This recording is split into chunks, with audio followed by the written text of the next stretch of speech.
सबसे खतरनाक स्थिति में पहुंच गया चंद्रयान-3। इसरो ने शुरू किया लैंडिंग का चरण। क्यों करना पड़ा लैंडिंग का चरण समय से पहले? क्या है इसके पीछे की वजह और क्यों वैज्ञानिक कहते हैं इस जगह को जहां पर चंद्रयान है सुसाइड पॉइंट, या क्यों कहते हैं वैज्ञानिक इसे आतंकवाद का गढ़, यानी इसे टेररिज्म भी कहा जाता है, क्योंकि ये चांद की सबसे खतरनाक जगह है। ये चरण सबसे खतरनाक होता है किसी भी लैंड करने वाले स्पेसक्राफ्ट का।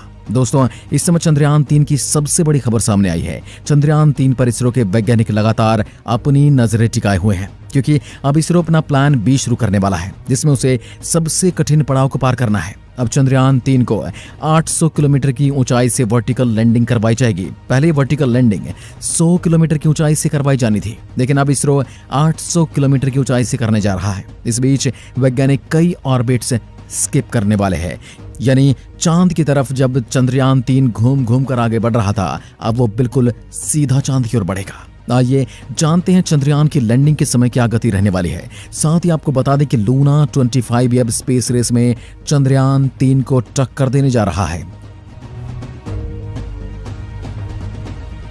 चंद्रमा की कक्षा में पहुंच जाएगा और ये 23 अगस्त तक चंद्रमा पर लैंडिंग करने की इसकी प्लानिंग बताई जा रही है। और इसी वजह से इसरो की मुश्किलें बढ़ चुकी हैं, क्योंकि अगर अपनी तेज स्पीड से लूना 25 चंद्रयान-3 से पहले चांद पर साउथ पोल पर लैंडिंग करता है तो हमारे लिए मुश्किलें बढ़ सकती हैं, क्योंकि ये हमारे चंद्रयान का रास्ता काट सकता है, ये हमारे चंद्रयान से टकरा सकता है। ये हो सकता है कि दोनों एक ही जगह पर लैंडिंग करते वक्त कोई क्लैश हो जाए। ऐसे में इसरो ने लैंडिंग पहले करने के लिए प्लान बी भी बनाया है। इसरो ने अब प्लान बी शुरू कर दिया है, और जिसमें उसने मेजर चेंजेस किए हैं, और इस मेजर चेंज के साथ ही उसने 3 ऑर्बिट को छोड़ दिया है। यानी चंद्रयान-3 अब 3 ऑर्बिट में चक्कर नहीं लगाएगा। इन 3 ऑर्बिट में घूमने के लिए चंद्रयान को 4 से 5 दिन लगने वाले थे। ऐसे में इसरो का अब 14 दिन का समय कम हो जाएगा। साथ ही इसरो अपने अहम पड़ाव पर पहुंच गया है। ये प्लान बी चंद्रयान-3 के लिए और ज्यादा खतरनाक रहने वाला है, क्योंकि मेन प्लान से हटकर आप जब भी कोई दूसरे प्लान को अपनाते हैं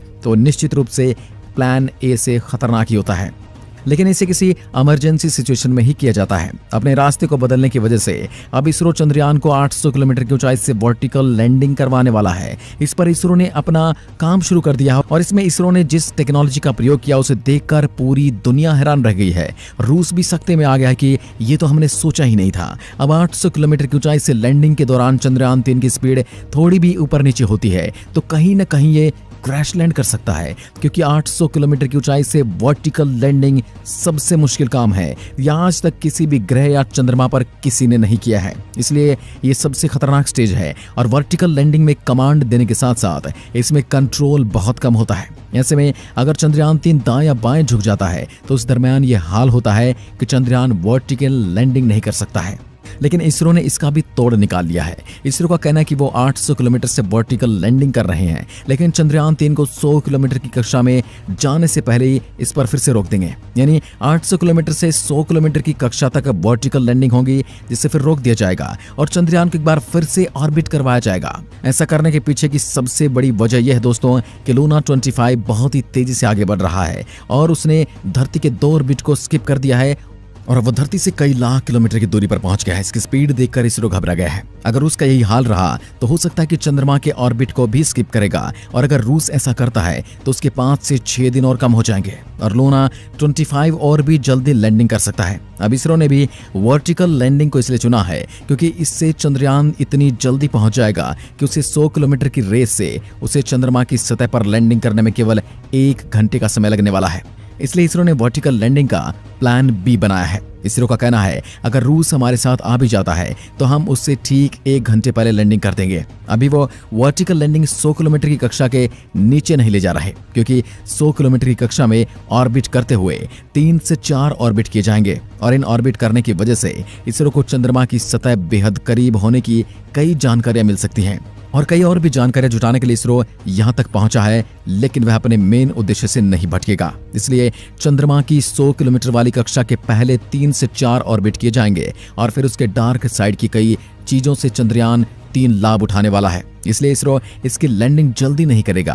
हालांकि 100 किलोमीटर में जल्दी पहुंचने को लेकर इसरो का कहना है कि अगर लूना 25 जल्दी वहां उतरने की कोशिश करेगा तो इसरो भी अपने 100 किलोमीटर की रेंज से वर्टिकल लैंडिंग को डायरेक्ट करवा देगा, जिसमें उनका केवल 1 घंटा ही लगने वाला है। यानी अगर लूना 25 अपने निर्धारित समय से पहले ही चंद्रमा पर लैंड करने की कोशिश करता है, तब इसरो भी चंद्रयान 3 को उससे पहले लैंड करवा देगा। और यही प्लान भी इसरो ने बनाया है। इसमें उन्होंने 800 किलोमीटर की कक्षा से चंद्रयान 3 को 100 किलोमीटर की कक्षा में ला दिया है। अभी चंद्रयान 800 किलोमीटर वाली कक्षा से नीचे वर्टिकल लैंड कर रहा है। वर्टिकल लैंडिंग का मतलब है जिसमें खड़ी चढ़ाई होती है, वैसे खड़ी उतरान भी होती है, यानी कि सीधे आसमान से चंद्रमा की ओर सीधा ट्रैवल कर रहा है, यानी फ्री फॉलिंग आप इसे कह सकते हैं, यानी कि बिना ऑर्बिट के सीधे जमीन पर उतर जाना। और ये इतना अहम कदम होता है, इतना खतरनाक कदम होता है कि दुनिया के कई देश 12 से 15 किलोमीटर की वर्टिकल लैंडिंग में भी सक्षम नहीं है। वहीं इसरो 800 किलोमीटर से सीधा 100 किलोमीटर की कक्षा में